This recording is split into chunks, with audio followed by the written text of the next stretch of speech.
Alright, hey, Hayes Mega here, and today, so yesterday I got the EBMX controller, and I had to swap the heat sinks, alright, from the old controller to the new controller, the bricked controller to the new one I just got, alright, and then I'm gonna go ahead and install it today, okay?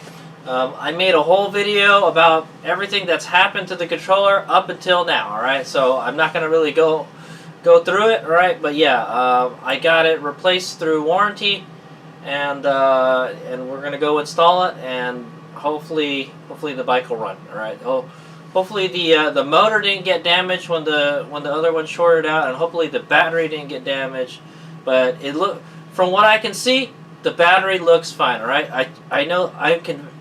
I'm pretty sure the battery is fine.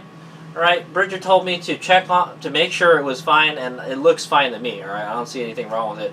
And the drop battery meter, it seems fine also. Alright, I hooked it up with some alligator clips, and it read the voltage of the battery yesterday. Okay, so all that's left is we gotta install the controller and hit that start button, and hopefully it fires up. Alright, and then we'll just go set it up the way I had it before. Alright, but we won't run it. Alright, guys, we'll do the initial setup, and then I'll have I'll either ask Bridger what settings to put in. I'll ask Rusty from GritShift how we can set it up so I can at least ride it until I get my new batteries. All right. So when I get the 72-volt batteries, all these problems with the controller, right, and the 84-volt battery will go away. Okay, guys.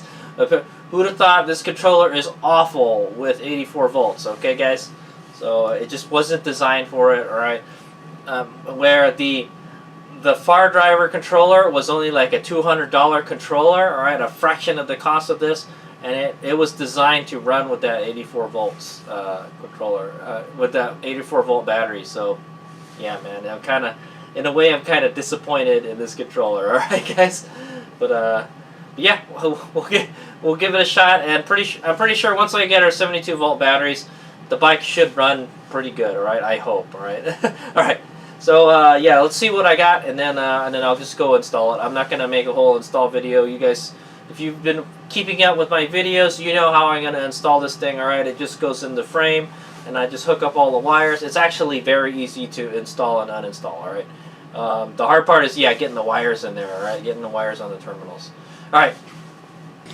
Alright, there you go, guys. There she is. So as you can see, the new one doesn't have any EBMX branding on the side where the old one does. Alright, I don't know what's up with that.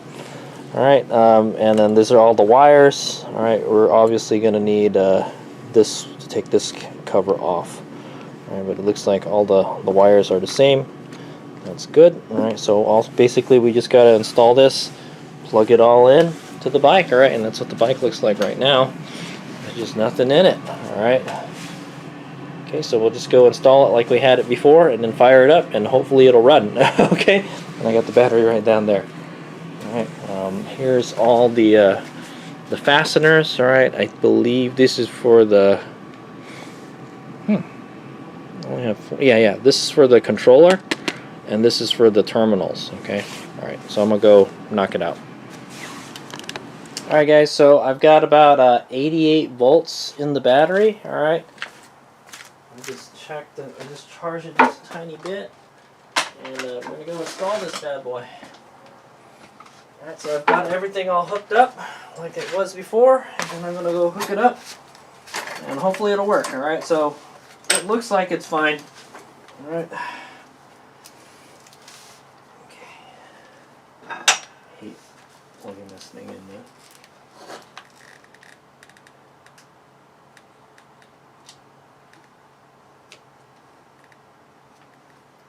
The wrong direction too.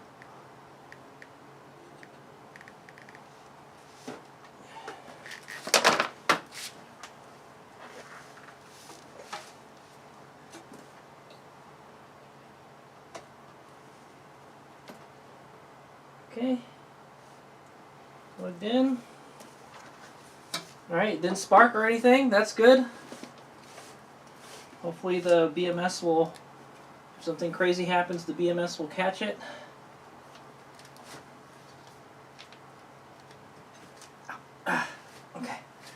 the battery. All we gotta do is flip the switch. Okay, there's the controller. It is all installed. Alright, I'm gonna flip the switch and hopefully it runs. Oh, there it is. Okay, fired back up. Woohoo! Alright. Sweet. Alright, there we go. So we've got 88 volts, 88.3 volts, 94.9. We have to reprogram the whole thing, alright guys? So let's just put some basic settings in, alright? And then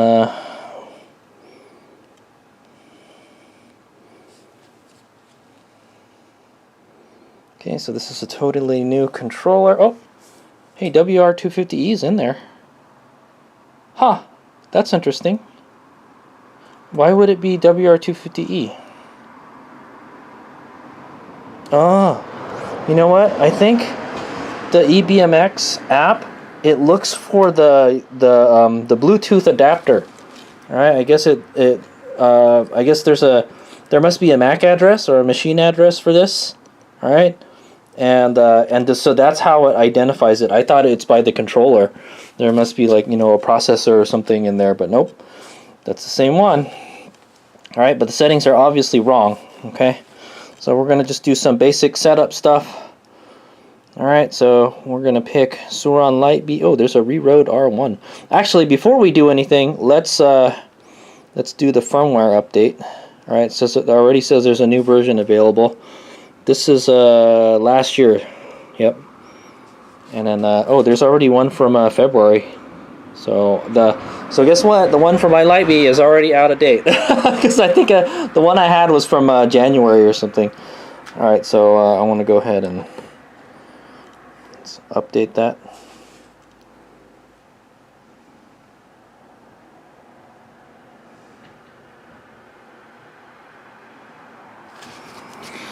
Okay, you can see there's a blue light. You can see the blue light right here. Okay, it's uploading the firmware. So yeah, the last update that I did on this was from January, so they already updated it. And I hate updating it, guys, because you have to, like, put the settings in again. So okay, I'm getting an E01 fault. I think that's because we don't have the proper battery setup. I haven't set the battery up and all that stuff, so we'll take care of that once they're done with the update. Cool, works fine. Yeah, so the only thing I'm worried about is the motor. All right, so once we get the motor to move, then I'll breathe a sigh of relief. Okay, but yeah, so I'll just speed this up, and then yeah. It takes a minute.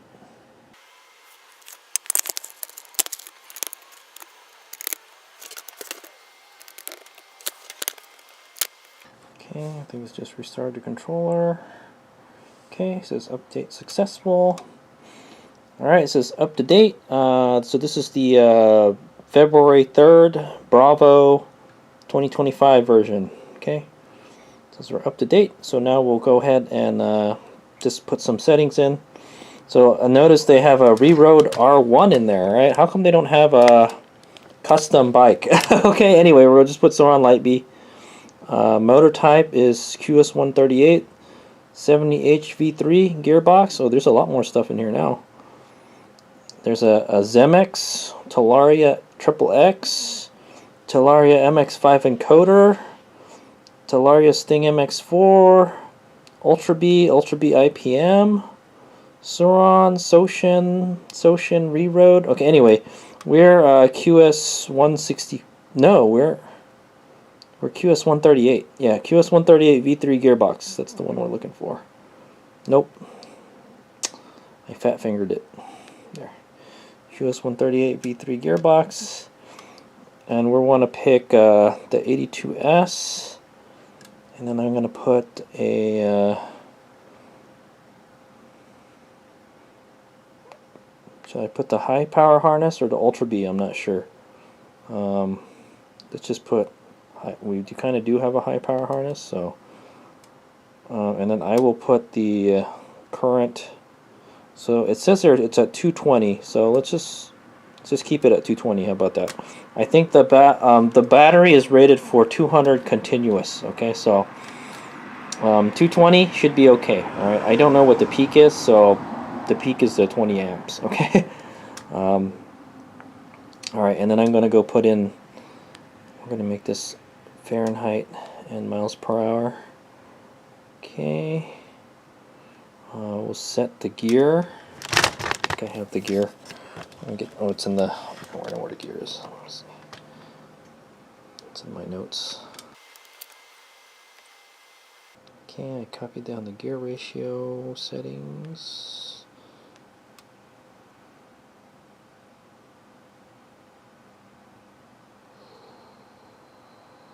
Alright, there, gear ratio 8.897.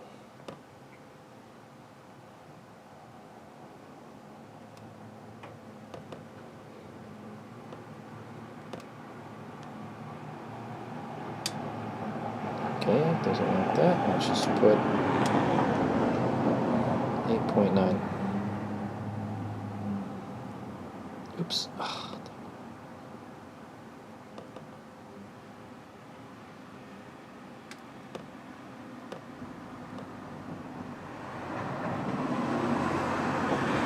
Okay, and I think it's 650 is what we measured. Okay, I'm going to save. Okay, so should our E01 fault should go away. Okay, it should ask us to calibrate, and yes it did. So I'll hit yes. I'm going to start. Make sure that thing is not touching anything. And hit start.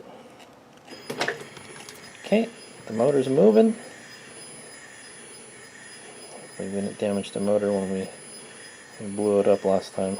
It looks like it's okay. It's doing its thing. Okay, it says it's calibrated successfully. I'm going to go back.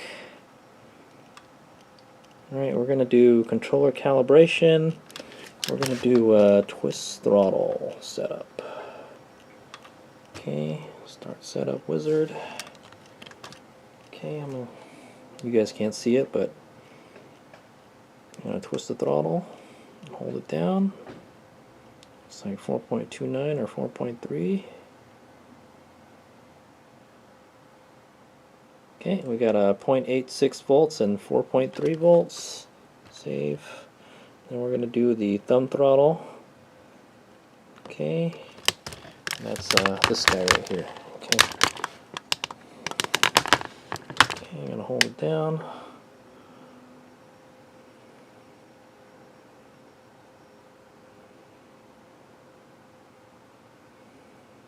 Boom, okay. 0.86 and 4.29 volts. Save. Okay, and then I think that's it. Okay, I don't want to mess with anything else yet. Okay.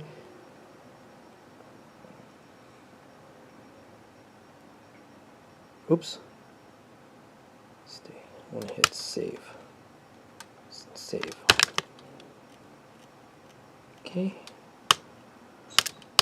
Alright, and then the rest of the stuff is just some throttle and power settings, so I'm just gonna input that. Alright guys, it's nothing crazy. Like I think if I remember correctly, I think ramping time is 0.10. I had, let's just go with the 3% deadband, I guess. I think it's supposed to be polynomial. And I had a 0.5 last time. Okay. Save that. Okay. Okay, the power levels, I'm just going to leave them like that, alright, until regen, go 100%. Okay, speed limit, 124 miles an hour, good luck getting there. Okay. And I think that's about it. Yep. Okay. Now let's put it in race mode. Alright, let's check all the gauges.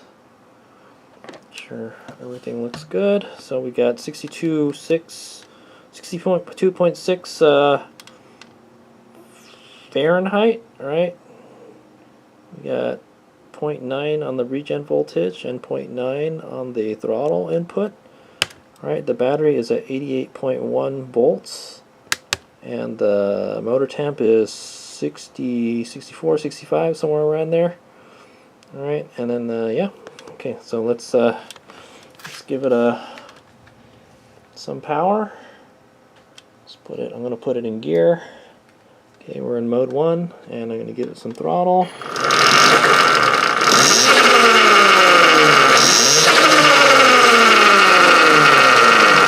Oh, loud. Okay, I guess let's try reverse.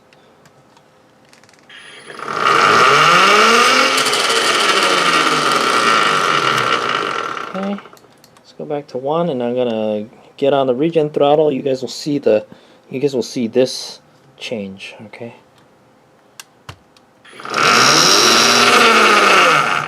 Okay. Okay. Alright guys, and so with that we're back in business, alright? So I've got the newer controller in there now, alright? Oh, well, the non-bricked controller is what I'll say, alright? We swapped the heat sinks, and then I updated the firmware, and then I tuned it, alright? Sorta, kinda. Yeah, so we're gonna have to go ride it. But before we go ride it, I'm going to go get with Rusty or Bridger from EBMX or Grit Shift, and have them take a look at my settings and recommend me some stuff. Okay, so yeah, so that's a scoop. All right, so but it's a Saturday, and I don't think they work on Sunday. So yeah, we're all good. So everything seems to be working. The gauge seems to be working. I didn't even bother. Let's take a look at the gauge real quick. So interesting thing I noticed. I learned a couple things about this. All right, so there's a way to turn the light on. I think you hold the plus button here. All right, the plus button will turn the light on. Okay, so see the light icon went on. Then you hit it again and it turns off. Okay, so that's a way you can turn the headlights on and off with your X-9000. Oh, it even keeps the same odometer readings and all that stuff. That's interesting. It must be. It must go. I guess the display records all that stuff. Anyway, so that's the stats and stuff. All right, so we rode this thing a total of 8 miles before we blew it up. All right. The max motor was 203, but I think that's before we calibrated it. Okay. Okay, yeah, and there's the. Let me turn this off, man. All right, there's the Drock battery meter. It seems to be working great. All right, 73% charge. Unfortunately, we can't go any higher than 92. Okay, guys. So what I might do is we'll charge it up to 92 and we'll take it for a test ride. All right, when we get everything dialed in. But yeah, we really can't do anything, guys. So there you go. It's in there. Alright, there we go. And so you guys saw the gauges and all the stuff. Everything works. Everything is functional. Alright, the EBMX display turns on. The Drock battery meter turns on. And the bike runs. Alright, the motor seems to be fine. Alright, the only major thing I changed since the last time, since I blew it up, is I put a new chain on it, okay? And so it's kind of noisier, actually. So that's kind of funky. And yeah, so there you go. She's back up and running. All right. So I'll be giving Rusty or Bridger a call and have them help me tune this thing up for this battery. But it'll be short lived. Okay. The 72 volt Amorque batteries are on a ship on the way to me. All right, in the United States. All right. They were in China from Amorque. Put them on the boat. All right, he's making this cheap shipping. Okay, and I'm getting 3 72 volt 40 amp hour batteries. All right, I think they got about a 400 amps continuous, so it's a lot more performance oriented than this. Okay, but the voltage is lower. All right, so since we got lower voltage, we're gonna have to run more amps. Okay, guys. And that's just the way this controller works. This controller doesn't like high voltages, okay? I think that 72 volts is like kind of like the sweet spot, all right? I see a lot of these 81 volt batteries coming in. It's only a matter of time before the controllers get more powerful and can handle more voltages, all right? At least these, these aftermarket controllers, okay? So it's just going to be like a freaking a voltage wars, okay, guys? This is what the scoop is, all right? Okay, and so yeah, the WRE is back up and running again. So the next thing we're gonna install is the 12 volt stuff. Okay, so I'm gonna make sure the lights and stuff work on this, and then we'll change the plastics out. All right, guys. So that's kind of the last thing we gotta do in the power. Okay, the keyword is power. All right, in the powertrain department. All right, add lights to the bike. Okay. And we'll be using the DC converter that's built into the controller. Okay, so cool deal. I don't know how that works. There's no fuse box or anything. Yeah, what happens if something shorts out, right? So there's no fuse anywhere, right? Am I supposed to have a fuse box? That's a good question. I don't. I should probably make one, right? But anyway. Yeah, that's a good question. What if we need a fuse box or something? All right, but I'm just gonna wire it straight to the wires. Okay. Anyway, so that's a scoop, guys. All right. I got the new controller. All right. Or I got the controller replaced under warranty. All right. I don't really know what I'm gonna do with the old one now. I'll ask them if they want it back or anything. All right. If not, it's just going to be a brick, okay? Maybe I can try to fix it myself, but I'm pretty sure it's probably potted, and it'll be a real pain to get into that controller. That's what I say, all right? Yeah. So, yeah, I'm not going to lie. I've been looking at Facebook Marketplace, and I've been seeing all these blown controllers and stuff, and I think that's what happened, man.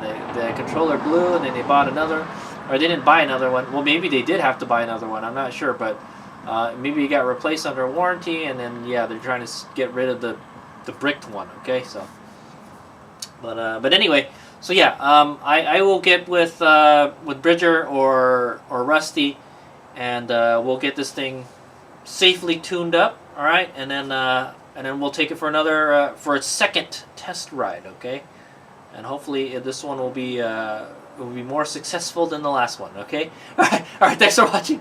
Ace out. Until that video. All right.